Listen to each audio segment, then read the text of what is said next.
Well, I got the fan all working. Nice and quiet now.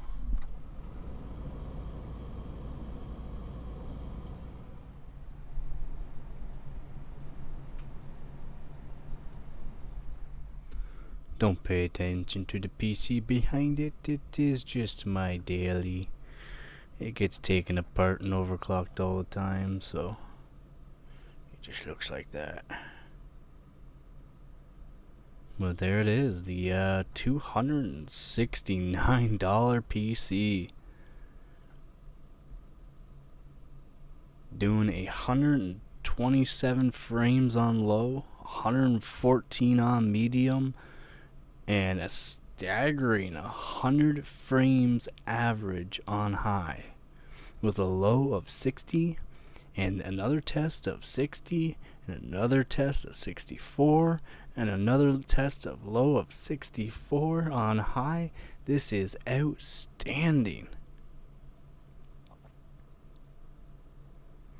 There's no need to test it on very high settings. I already know it will not do 60 frames. Again, this is all about being a somewhat competitive cheap PC build for Counter-Strike 2. And I would say high settings with a 60Hz monitor, you are laughing for under 300 Canadian dollars.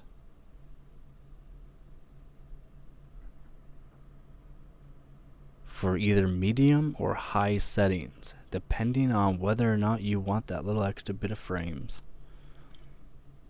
The game feels smooth, it feels solid. I mean, it's just a little monitor there showing you just the stats and that, but it worked.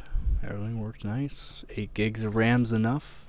An i5 2400 cooled by a stock Intel cooler. I mean, nice and quiet. Again, listen.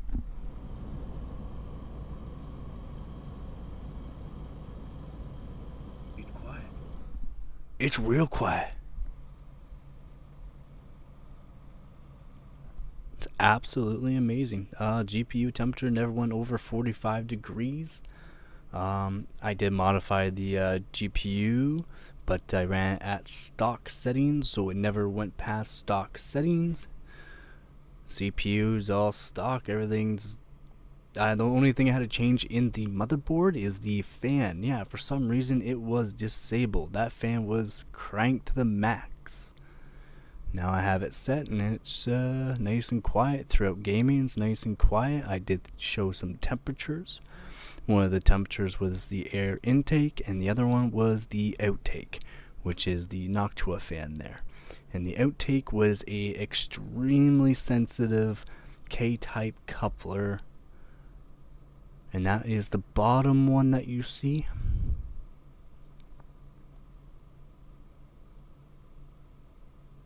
So overall, this cheap PC.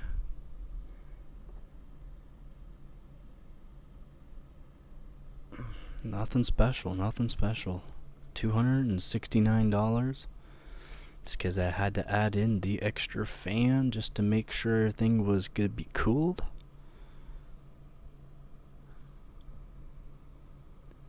Amazing. I am very happy, very pleased.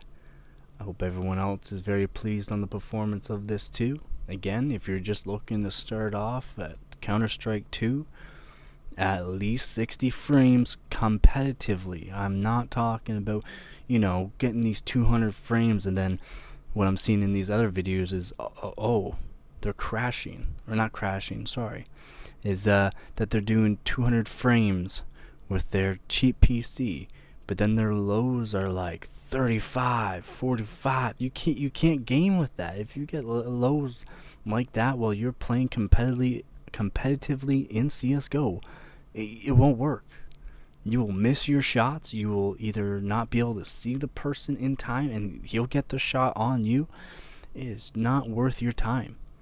So in my opinion, if you can find a i5, a literal stock i5 with a stock Intel cooler, with a cheap motherboard that can just run 8 gigabytes, just 8 gigabytes of memory, and a GTX 1070.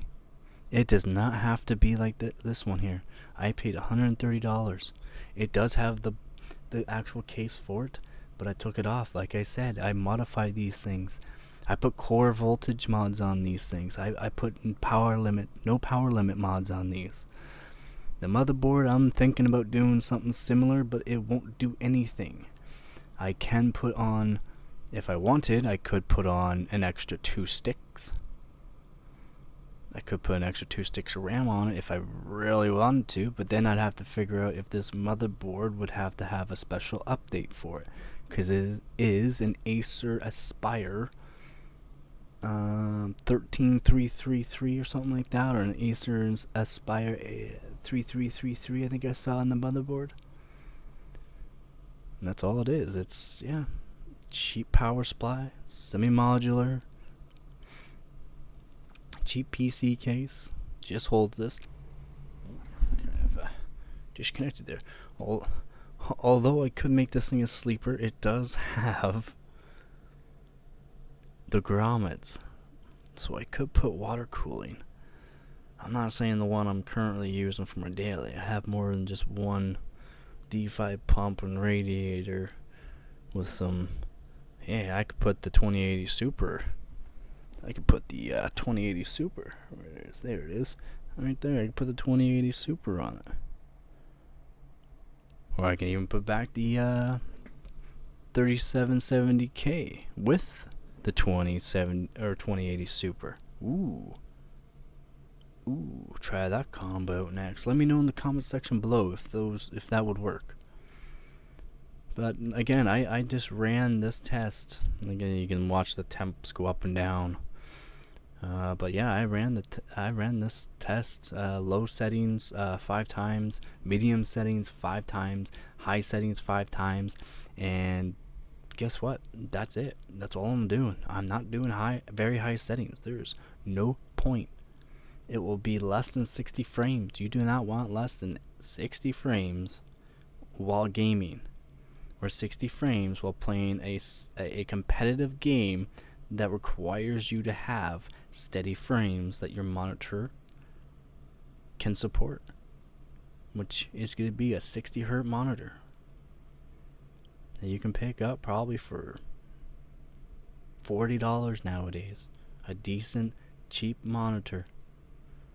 What you gotta look for though is a 1 millisecond response time.